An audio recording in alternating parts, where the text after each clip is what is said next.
Hi all, welcome to food for all. இன்றைக்கி நம்ம சேனலில் ரொம்பவே டேஸ்டியான மர்ச்சினி கிழங்கு கூட்டு, இல்லைன்னா மர்ச்சினி கிழங்கு மயக்குனதுன்னு சொல்லுவாங்க நாகர்கோவில் ஸ்டைலில்.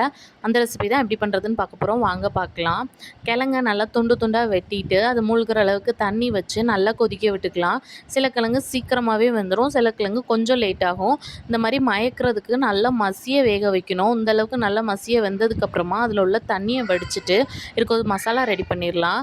ஒரு கைப்பிடி தேங்காய், ஒரு கொத்து கருவேப்பிலை, கூடவே ஒரு 1/4 ஸ்பூன் மஞ்சத்தூள், 1 ஸ்பூன் மிளகாத்தூள், ஒரு 1/2 ஸ்பூன் ஜீரகத்தூள், கூடவே நீங்கள் மிளகுத்தூளும் பூண்டும் வேணால் சேர்த்துக்கலாம், அது ஆப்ஷனல் தான்.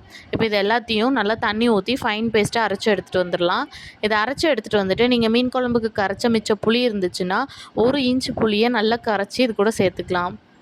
இப்போ இந்த மசாலாவை நம்ம ஏற்கனவே வடித்து வச்சுருக்க கிழங்குல ஊற்றிட்டு நல்லா இந்த மாதிரி கரண்டியை வச்சு நல்லா குத்தி குத்தி விட்டு நல்லா பேஸ்ட் மாதிரி மசிச்சு எடுத்துக்கணும்.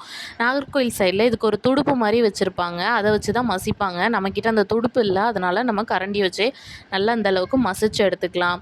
இந்தளவுக்கு மசிச்சு எடுத்ததுக்கப்புறமா கூடவே ஒரு சாலை மீன் குழம்பு, இல்லை நெத்திலி மீன் குழம்பு, இல்லை வேறு ஏதாவது மீன் குழம்பு வச்சுருந்திங்கன்னா அதை ஊற்றி சாப்பிட்டிங்கன்னா அது அவ்வளோ டேஸ்ட்டாக இருக்கும். சாப்பிட்றதுக்கு ரொம்பவே டேஸ்ட்டாக இருக்கும். கூடவே ஒரு பொரிச்ச மீன் வச்சுக்கலாம். இப்போது உங்களுக்கு அந்த மாதிரி மசிச்சு வேணாம் அப்படின்னா இதை நல்லா துண்டு துண்டாக வெட்டி வேக வச்சுட்டு ஒரு கைப்பிடி அளவு தேங்காய் சேர்த்து இந்த மாதிரி நல்லா குலுக்கி எடுத்துக்கோங்க. கரண்டி போட்டு மிக்ஸ் பண்ணிங்கன்னா அது கொஞ்சம் மசிஞ்ச மாதிரி ஆயிரும். இந்த மாதிரி குலுக்கி எடுக்கும்போது தேங்காய் எல்லா இடத்துலையும் பட்டுரும். இப்போ எண்ணெய் வச்சு எண்ணெய் நல்லா காஞ்சதும் கடுகு, காஞ்ச மிளகாய், கருவேப்பிலை தாளித்து அதில் ஊற்றிட்டு மிக்ஸ் பண்ணி லைட்டாக அதை மாதிரி குலுக்கி எடுத்துட்டு ஒரு கடுங்காஃபி, கடுண்டீ இல்லாட்டி கருப்பட்டி காஃபி கூட ஈவினிங் வச்சு சாப்பிட்டிங்கன்னா அவ்வளோ டேஸ்ட்டாக இருக்கும்.